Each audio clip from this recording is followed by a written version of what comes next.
ایک مرتبہ حضرت موسیٰ علیہ السلام کے پاس ایک عورت آئی اور اس کا چہرہ زرد ہو رہا تھا اور اس کی آنکھوں سے آنسو بہ رہے تھے اور کہنے لگی، اللہ کے رسول، میں ہلاک ہو گئی، میں برباد ہو گئی۔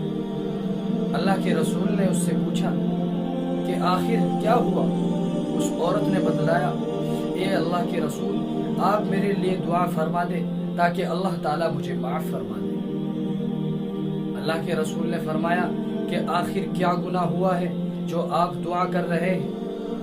اس عورت نے بتلایا، اے اللہ کے رسول، مجھ سے ایک زنا کا صدور ہو گیا ہے اور پھر لڑکا پیدا ہوا، میں نے اس کو قتل کر دیا۔ فوراً حضرت موسیٰ علیہ السلام غصہ ہو گئے اور فرمایا کہ کم بخت دور ہو جا، اور کہا کہ اس کو باہر نکال دیا جائے، کہیں ایسا نہ ہو کہ اس کی گناہ کی نحوست سے ہمارے اوپر عذاب نازل ہو جائے۔ اور وہ عورت بہت مایوس ہو کر چلی گئی۔ فوراً اللہ کی رحمت جوش میں آئی اور حضرت جبرائیل علیہ السلام کو وہاں بھیجا اور فرمایا کہ خبردار موسیٰ کہ تو نے ہماری گناہ گار بندی کو کیسے لوٹا دیا۔ فوراً حضرت جبرائیل علیہ السلام نے موسیٰ علیہ السلام سے کہا کہ آپ نے ہماری گناہ گار بندی کو کیسے لوٹا دیا؟ اللہ تعالیٰ نے حضرت موسیٰ علیہ السلام کے پاس حضرت جبرائیل علیہ السلام کو بھیجا اور فرمایا کہ خبردار موسیٰ کہ تو نے ہماری گناہ گار بندی کو کیسے واپس کر دیا؟ کیا زانی اور قاتل سے بڑا گنہگار کوئی نہیں ہے؟ اللہ نے فرمایا کہ زانی اور قاتل سے بڑا گناہ جان بوجھ کر نماز چھوڑنے والا ہے۔ ملت اسلامیہ کے نوجوانوں، وہ عورت جو مایوس ہو کر چلی گئی تھی، اللہ نے حضرت جبرائیل علیہ السلام کو حکم دیا کہ موسیٰ کے پاس جاؤ اور اس سے کہو کہ آپ نے اس گناہ گار بندی کو کیسے واپس لوٹا دیا، کیا کوئی اس کا علاج نہیں؟ میرے بھائیوں، جان بوجھ کر نماز چھوڑنے والا زانی اور قاتل سے بڑا گناہ کرتا ہے۔ اللہ کے رسول فرماتے ہیں، من ترک الصلاۃ متعمدا فقد کفر، جس شخص نے جان بوجھ کر نماز کو چھوڑا گویا کہ اس نے کفر کیا۔ اللہ حافظ۔ اور ایک جگہ محسن انسانیت صلی اللہ علیہ وسلم نے ارشاد فرمایا، قرۃ عینی فی الصلاۃ، میری آنکھوں کی ٹھنڈک نماز میں ہے۔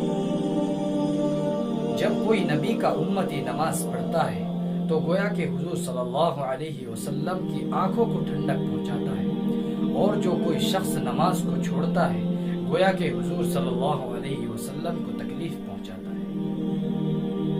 اور ایک جگہ حضور صلی اللہ علیہ وسلم نے ارشاد فرمایا، الصلاة عماد الدین فمن اقامها اقام الدین ومن هدمها هدم الدین، کہ جس شخص نے نماز کو قائم رکھا اس نے دین کو قائم رکھا، اور جس شخص نے نماز کو چھوڑا سمجھو اس نے دین کو ڈھا۔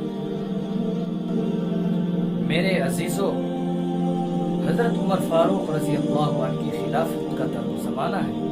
حضرت عمر فاروق رضی اللہ عنہ کی خلافت کا زمانہ ہے۔ ایک بڑھیا کا تیل زمین پر گر گیا۔ اس بوڑھی اماں نے اپنا یہ مقدمہ لے کر حضرت عمر فاروق رضی اللہ عنہ کے پاس گئی، اور بڑھیا کی ایمانی فراست دیکھو میرے عزیزو، زمین کے تیل چوس لینے کی شکایت حضرت عمر فاروق رضی اللہ عنہ سے کی، اور زمین کی جو خاصیت ہے، اس کی جو خاصیت ہے، جو زمین پر تیل گرا زمین نے اس تیل کو پی لیا۔ حضرت عمر فاروق رضی اللہ عنہ نے ایک کاغذ کے ٹکڑے پر لکھ کر دیا اور اس بوڑھی اماں سے کہا کہ جاؤ اس کاغذ کو لے جاؤ اور جہاں تمہارا وہ تیل گرا ہوا ہے اس کاغذ کو وہاں دفن کر دو۔ میرے بھائیوں، جب اس کاغذ کو وہاں رکھا تو زمین لرز گئی اور اس بوڑھی اماں کا تیل واپس کر دیا۔ میرے عزیزوں، لوگوں نے تعجب کیا کہ آخر اس ٹکڑے پر کیا لکھا ہوا تھا۔ اس ٹکڑے کے اوپر میرے عزیزوں لکھا ہوا تھا کہ یا تو بوڑھی اماں کا تیل واپس کر دے ورنہ میں تیرے اندر کسی بے نمازی کو دفن کر دوں۔ میرے عزیزوں، زمین بھی اتنی کانپتی ہے کہ کہیں ایسا نہ ہو کہ میرے اندر کسی بے نمازی کو دفن کر دیا جائے۔ دعا کرے کہ اللہ تعالی ہمیں نماز پڑھنے کی توفیق عطا فرمائے اور زیادہ سے زیادہ اللہ کے گھر میں جانے کی اور 5 وقت نماز پڑھنے